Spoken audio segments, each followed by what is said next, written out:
Time ಇಂದ ಇಷ್ಟು Europe countries ಅಲ್ಲಿ ಟೆಂಪರೇಚರ್ 40 ಡಿಗ್ರಿ ಸೆಲ್ಸಿಯಸ್ ಹೋಗ್ಬಿಡಿ. ಜನ ಸೈಕ್ ಆಗಿ ರೋಡ್ ಅಲ್ಲಿ ಕೆರೆ ಪಕ್ಕ ನದಿ ಪಕ್ಕ ಮಲ್ಕೊಂಡು ಟೈಮ್ ಪಾಸ್ ಮಾಡ್ತಾ ಇದ್ದಾರೆ. ಎಸಿ ಕೂಲರ್ ತಗೊಳಕ್ ಜನ ಮುಗಿ ಬಿದ್ದು ಕಿತ್ಲಾಡ್ತಾವ್ರೆ. ಟ್ರಾಫಿಕ್ ಸಿಗ್ನಲ್, ರೋಡ್, ಟೈರ್ ಎಲ್ಲ ಮೆಲ್ಟ್ ಆಗ್ತಿದೆ ಅಂತ ಹೇಳ್ತಾ ಇದ್ದಾರೆ. ಬಟ್ ಮೆಲ್ಟಿಂಗ್ ಪಾಯಿಂಟ್ ಬಂದ್ಬಿಟ್ಟು ಟೈರ್ದು 180 ಡಿಗ್ರಿ ಟು 300 ಡಿಗ್ರಿ ಸೆಲ್ಸಿಯಸ್. ಅದೇನಕ್ಕೆ ಹಿಂಗ್ ಹೇಳ್ತಾ ಇದ್ದಾರೆ ಗೊತ್ತಿಲ್ಲ. ನಮ್ ಕಡೆ ಈ ತರ ಏನಾದ್ರು ಹಾಗೆ ಟೈರ್ ಎಲ್ಲ ಮೆಲ್ಟ್ ಆಗಿದ್ರೆ ರಿಮ್ಮಲ್ಲೇ ಓಡಿಸ್ಬಿಡೋರು.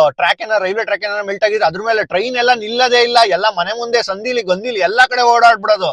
ಅಲ್ಲಿನ ಗೌರ್ಮೆಂಟ್ ಇಟಿಎಸ್ ನ ಕಡಿಮೆ ಮಾಡಕ್ಕೆ ಪಬ್ಲಿಕ್ ಪ್ಲೇಸಸ್ಗೆ ಟ್ಯಾಂಕರ್ ಗಟ್ಟಲೆ ನೀರ್ನ ತಗೊಂಡ್ಬಂದು ಸ್ಪ್ರೇ ಮಾಡ್ತಾ ಇದೆ. ಎಲ್ಲ ಜನಗಳು ಅಲ್ಲಿ ಸ್ನಾನ ಮಾಡ್ಕೊಂಡು ಅಲ್ಲೇ ಟೈಮ್ ಪಾಸ್ ಮಾಡ್ತಾ ಇದ್ದಾರೆ. ನಮ್ಮ ದೇಶದಲ್ಲಿ ಏನಾದ್ರು ಈ ತರ ಆಗಿದ್ರೆ ಗೌರ್ಮೆಂಟ್ ಅವ್ರು ಏನ್ ಮಾಡೋರು, ಕರೆಂಟ್ ತೆಗ್ಬಿಡೋರು. ಫ್ಯಾನ್ ಎಸಿ ಜಾಸ್ತಿ ಯೂಸ್ ಮಾಡ್ತಾರೆ ಅಂತ. ಕರೆಂಟ್ ಆದ್ರೆ ಪೇರೆಂಟ್ಸ್ ಏನ್ ಮಾಡೋರು, ನಮ್ಮಪ್ಪ ಬೋಂಡ ಬಜ್ಜಿ ಮಾಡೋ 40 ಡಿಗ್ರಿ ಹೋದ್ರು ಅಜ್ಜಿ ಟೀ ಮಾಡು ಲೀಟರ್ ಗಟ್ಲೆ ಟೀ ಮಾಡ್ಕೊಂಡ್ ಕುಡಿ, ಬಿಸಿ ಬಿಸಿದು ಅದು. ನಮ್ಮ ಉತ್ತರ ಕರ್ನಾಟಕ ಮಂದಿ 40 ಡಿಗ್ರಿ ಸೆಲ್ಸಿಯಸ್ ಅಲ್ಲಿ ನಡಿಲೇ ಚಾ ಕುಡಿಯೋಕವನ ಅವನು ನಿದ್ದೆ ಬರಲ್ಲ ಇಲ್ಲ ಅಂದ್ರೆ ನಡಿಲೇ ಕಾಲೇಜ್ ಹೋಗ್ಬೇಕಾದ್ರೆ ಚಾ ಕುಡಿಯೋಣ 40 ಡಿಗ್ರಿ ಸೆಲ್ಸಿಯಸ್ ಯಾವ್ದು ನನ್ಗೆ ನಡಿಲೇ ಚಾ ಕುಡಿಯೋಣ ಬಿಸಿ ಬಿಸಿ. ನಾವ್ ಇಂಡಿಯನ್ಸ್ ಗೊತ್ತಲ್ಲ ಬಿಲ್ಡ್ ಡಿಫ್ರೆಂಟ್. ನೀವು ಹೀಗೆ ಟೆಂಪರೇಚರ್ ಎಷ್ಟಾದ್ರೂ ಇರ್ಲಿ ಬಿಸಿ ಬಿಸಿ ಚಾ ಕುಡಿತೀರಾ? ಕಮೆಂಟ್ ಮಾಡಿ, ನಿಮ್ ದೋಸ್ತನ್ ಟ್ಯಾಗ್ ಮಾಡಿ.